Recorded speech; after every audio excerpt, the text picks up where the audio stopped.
Yun na nga guys, magandang tanghali, magandang hapon.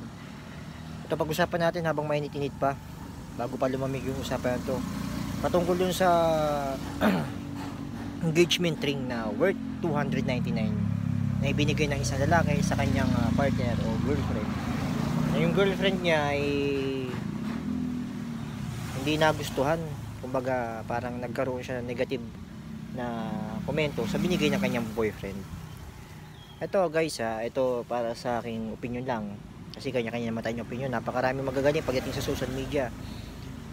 So bali ako, baka ganoon din yung sabihin niyo sa akin, masyado akong magaling. Pero hindi, opinion ko lang to guys.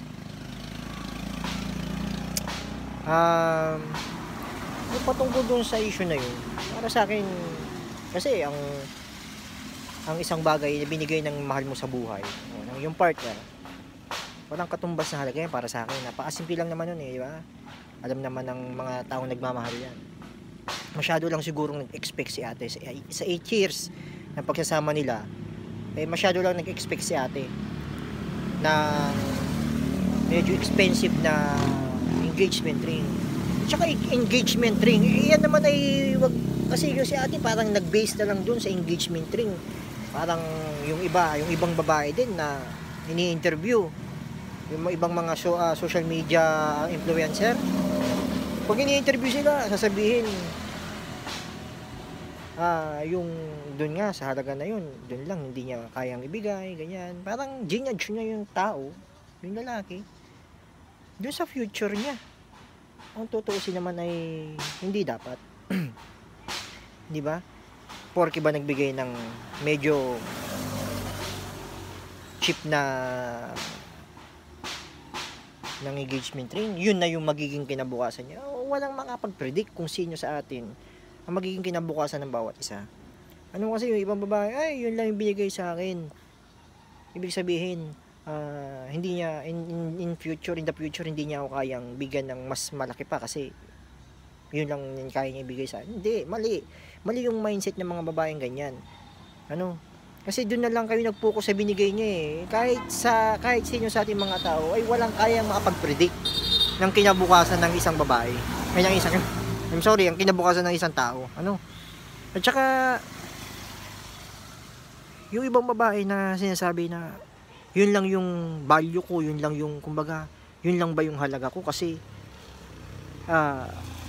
even 8 years na kayo, kahit na 8 years na kayo, kahit na 10 years o mag-golden pa kayo, anniversary nang hindi kayo kasalit, nag-propose sa yung tao, hindi naman basihan nyo, sasabihin na ito lang yung price na binigay sa akin, ito lang yung halaga ko sa kanya. Hindi ganun yun. Lilinawin ko lang mga girls sa mga babaeng nakakapanood nito, hindi ganun yun. Ang engagement ring kasi, o ang engage, pag sinabi mo engage, doon tayo sa salitang engage. Pag sinabing engage, hindi naman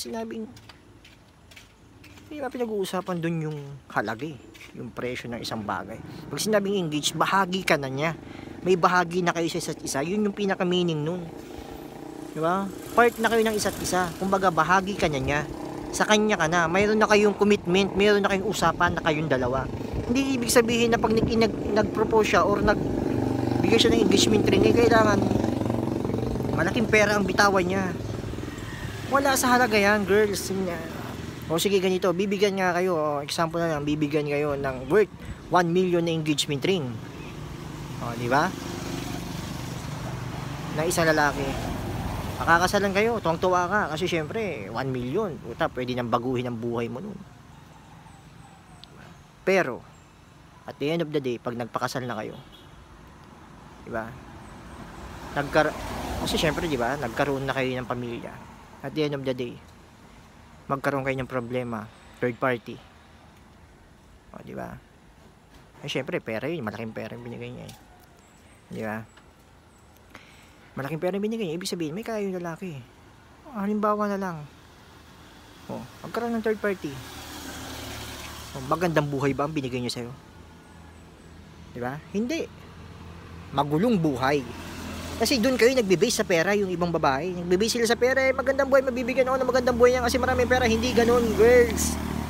Hindi ganoon. Maraming may pera. Hindi ko nila lahat ano. Hindi ko naman nila lahat.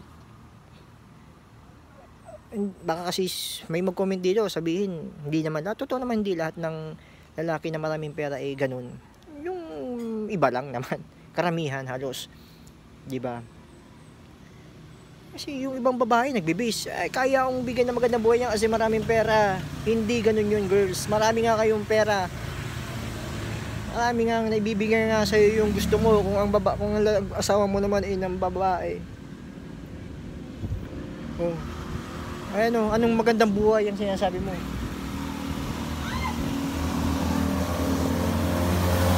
Ha? Pwedeng magandang bahay, pero magandang buhay hindi. Kasi magulo eh.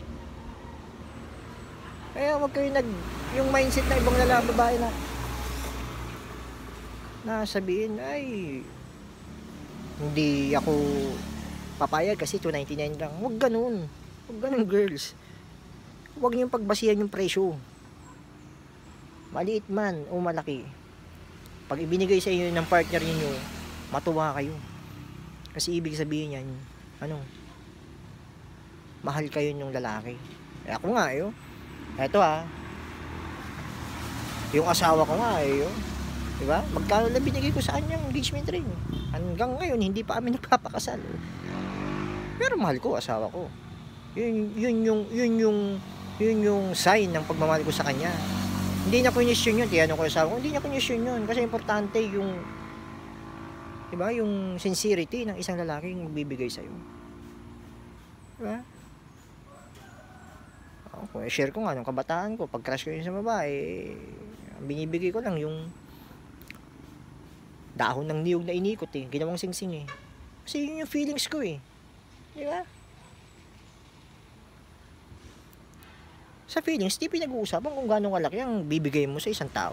At yung babae naman, yung mga babae naman na nabigyan, huwag na kayong maghangad ng malaki. Ayun, in 8 years, alam mo naman siguro yung kapasidad ng boyfriend mo o ng yung partner mo.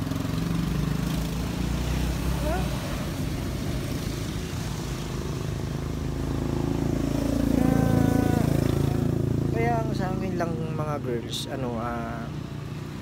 para sa akin lang ibigay kung ano yung binigay sa inyo ng inyong partner sa buhay. Maliit man yan o malaki, pahalagahan niyo. Kasi para sa kanya, malaki yan, malaking bagay yan para sa kanya. Kahit na para sa inyo ay maliit lang. Sa lalaki kasi malaking halaga yan. Malaking bagay yan. Kaya yung mga babae na nagde-demand ng malaking presyo ng engagement ring, sabi nga, kayong masyadong mapili, baka matapat kayo sa bungi. Diba? Ito pa, share ko lang yung yung sa isang vlogger, yung Amerikano, yung Phil-Am na, ewan ko kung Phil-Am ba yun, may mga in-interview siya, ang daming nag-react doon na ayaw daw nilang tanggapin yung worth 299 na ring, pero bumili ba ako doon sa isa kung sino pa yung pinakamaganda na tinanong niya, yung pa yung umuo. Hindi ko describe ko ang itsura ng mga, wala naman pangit sa mundo kasi yung pinakamagandang babae na nagsabi ng papayag siya yung sa lahat ng interview, siya pa yung pumayag na oo daw, wala daw sa halaga. Tama naman talaga ganda pa ng babae diba?